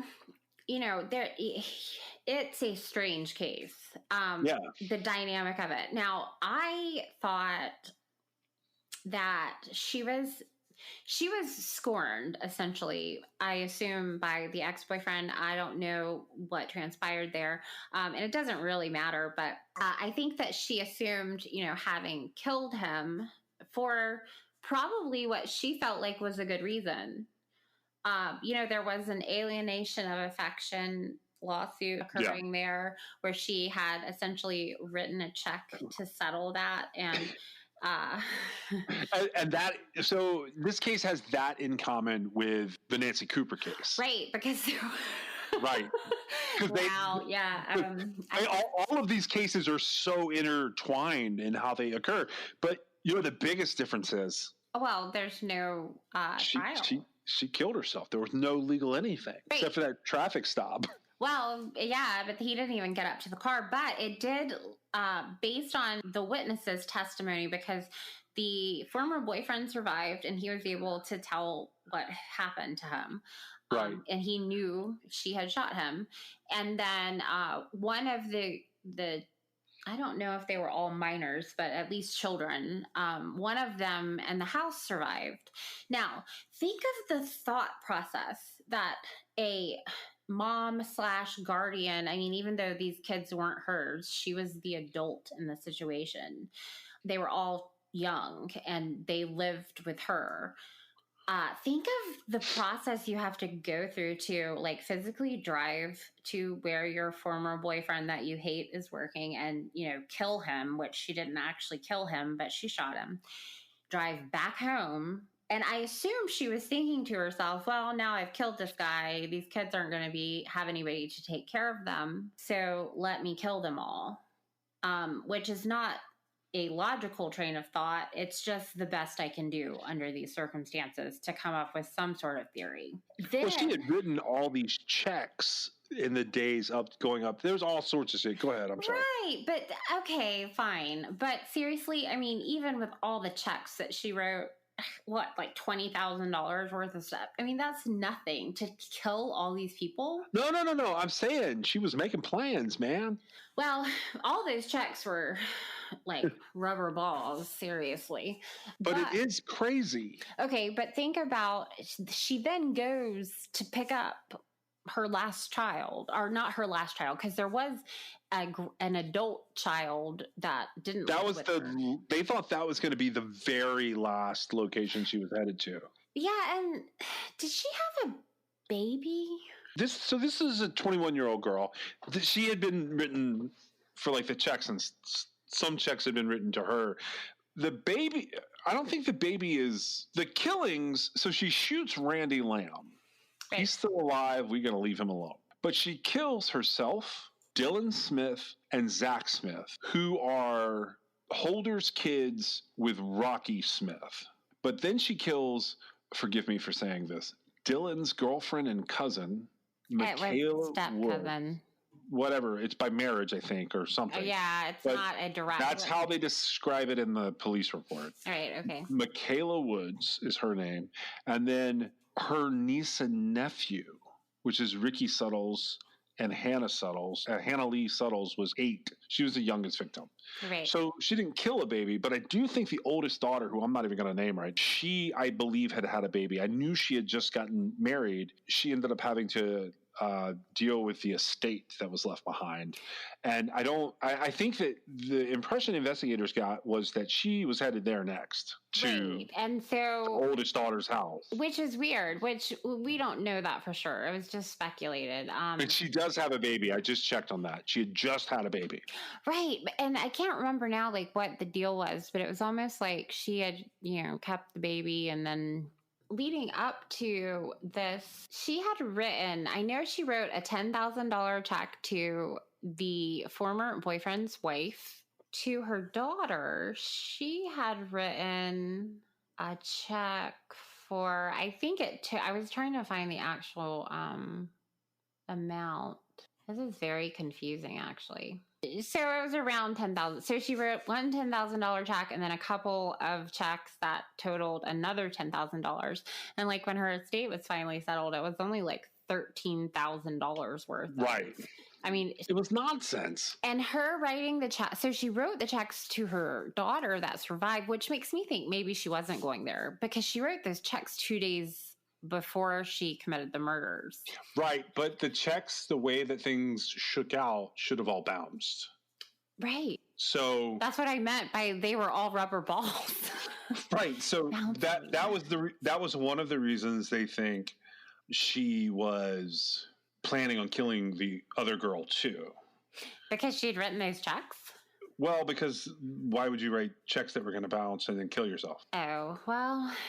Anyways, so this is not a long, complicated case. I've never understood that really, though, because to me, like, I think even under the worst circumstances, if you had told her boyfriend's wife, who apparently was like the point of contention in this alienation of affection, I think if you had said, if you don't drop this, she's going to kill all these people, I think the wife would have even backed off. Like, seriously, It wasn't worth all of that. That's such a terrible case. And it just gets worse. Like, the more you read about this one, like, it gets so much worse for all of them. Right. Like, because it was this senseless tragedy in all the kids in the house. That's a terrible, terrible thing. Driving to pick up another child from another place where he had been overnight and was completely safe, and taking him in a vehicle just to be pulled over by deputies to be killed and then to kill yourself. Like, that takes this to this whole other weird level for me. I've never been somebody who's thought, oh, let me take everybody out. That's a very narrow-minded perspective.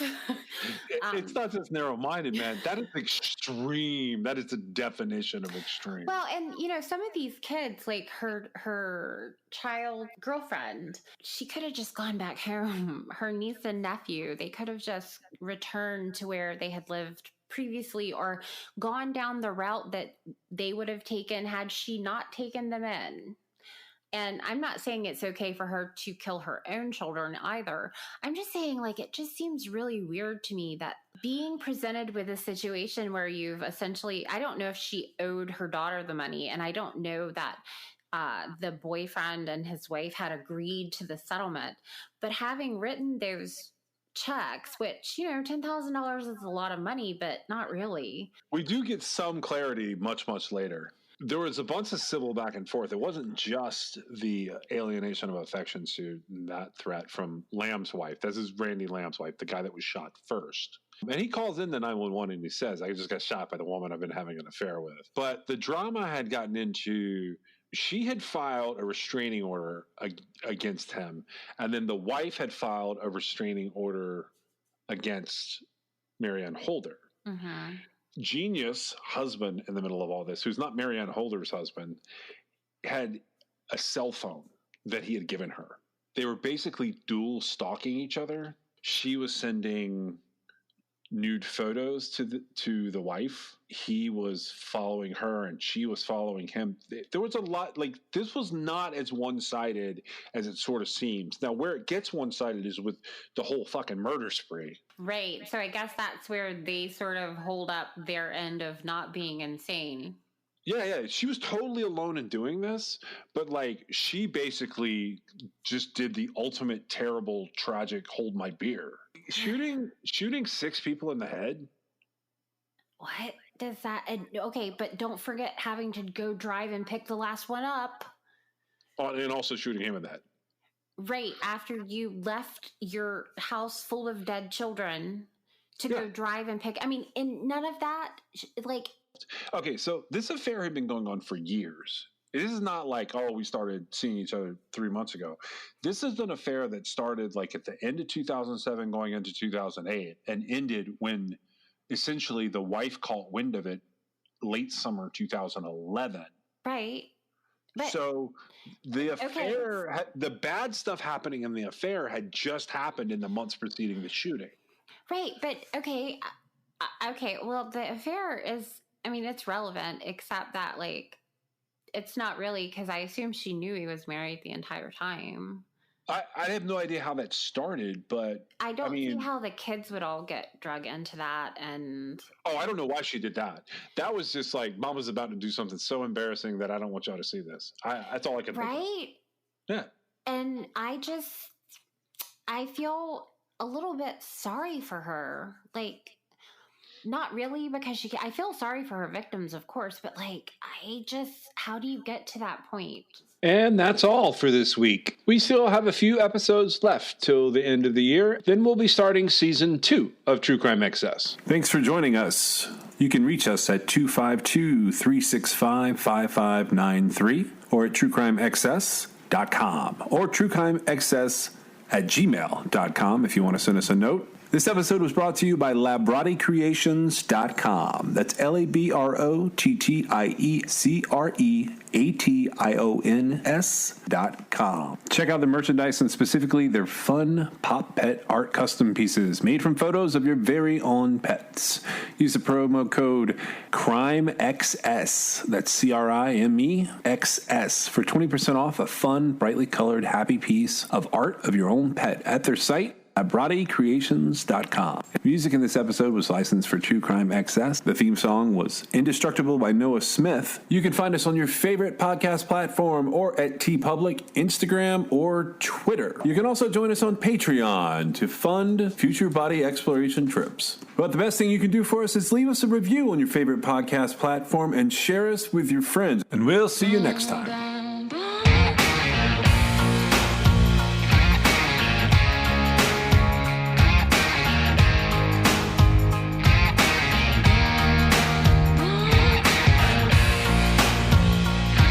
This is True Crime XS.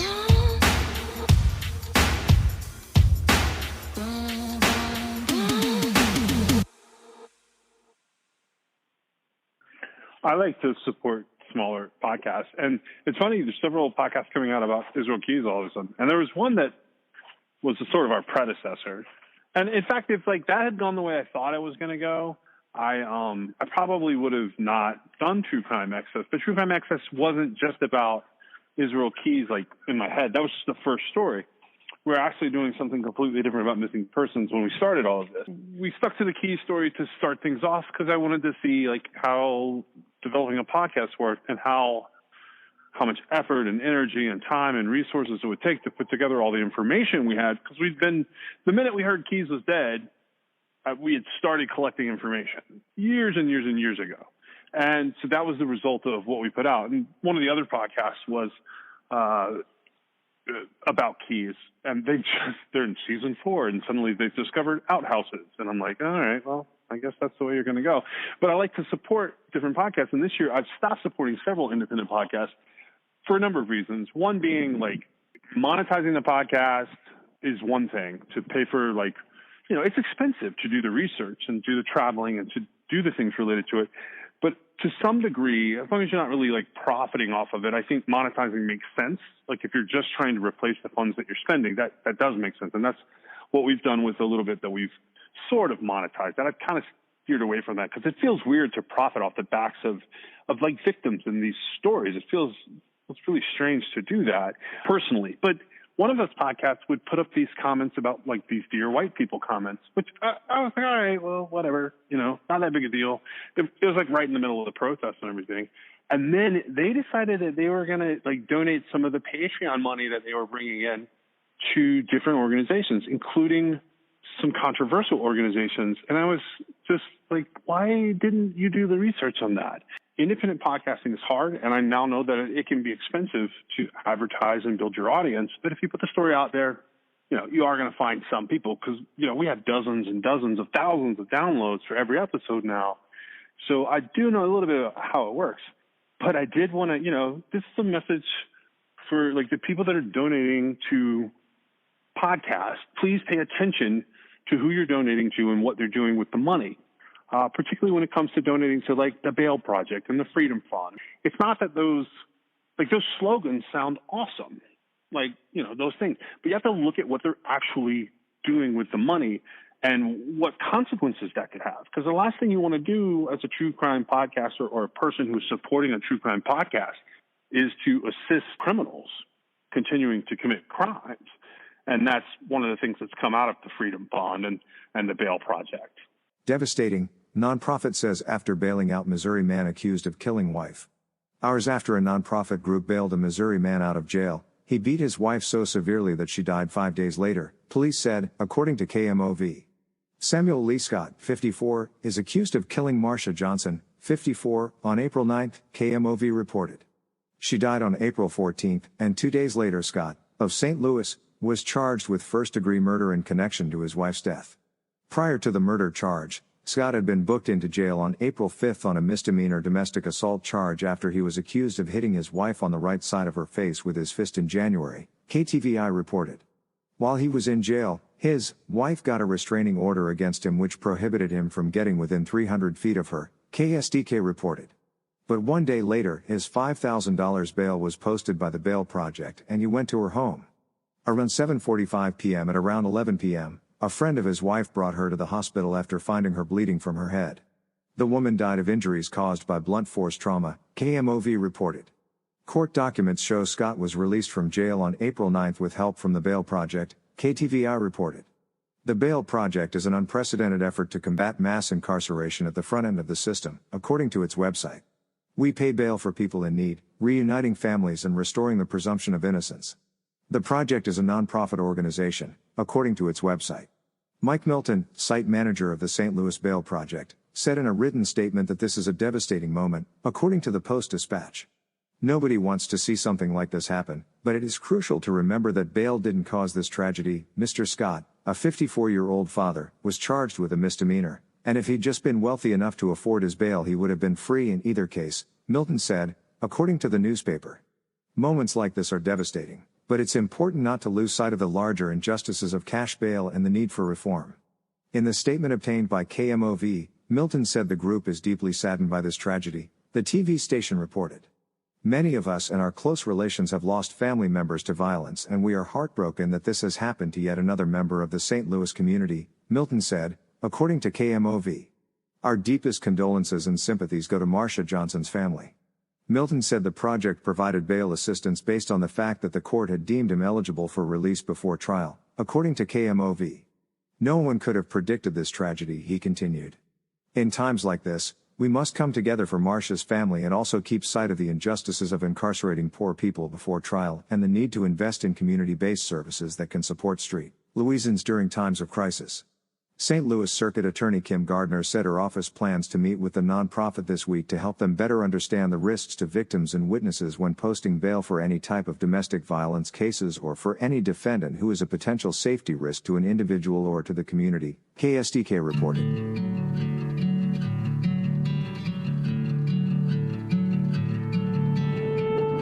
Close my eyes, you're looking back at me. As real as autumn air, I take and breathe. Try as you might, but you can't hide from me. I know all the beauty that you keep.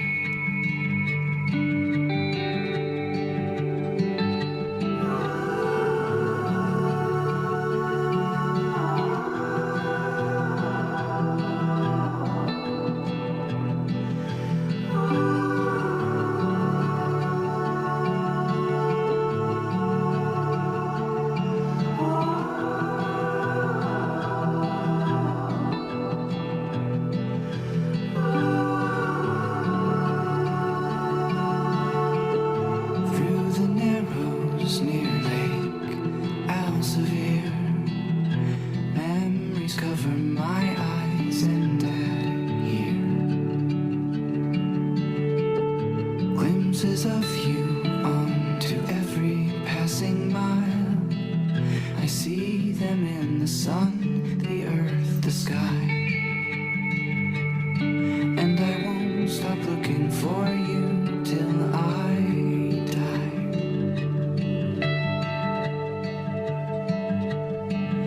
Somewhere heaven is on earth we'll meet. Lover, please, if anything I beg you, send me something to help me find you here.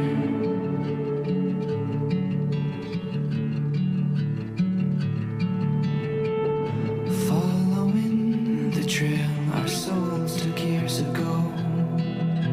Little pieces of you strung on twine. I collect them just to show you how they shine. I know all the beauty that you hide. And I won't stop trying to show you till I die.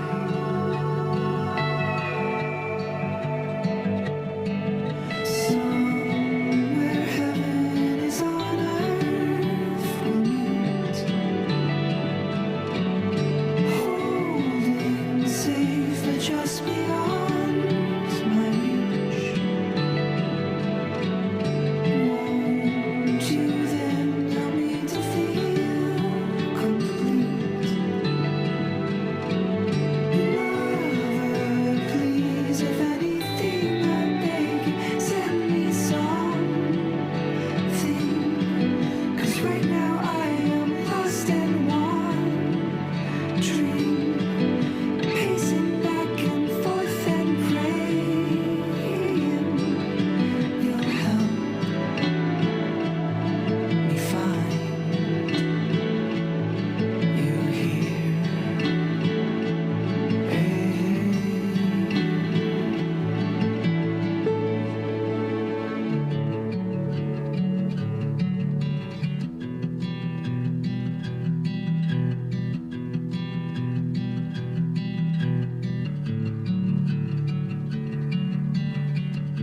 Close my eyes, you're looking back at me.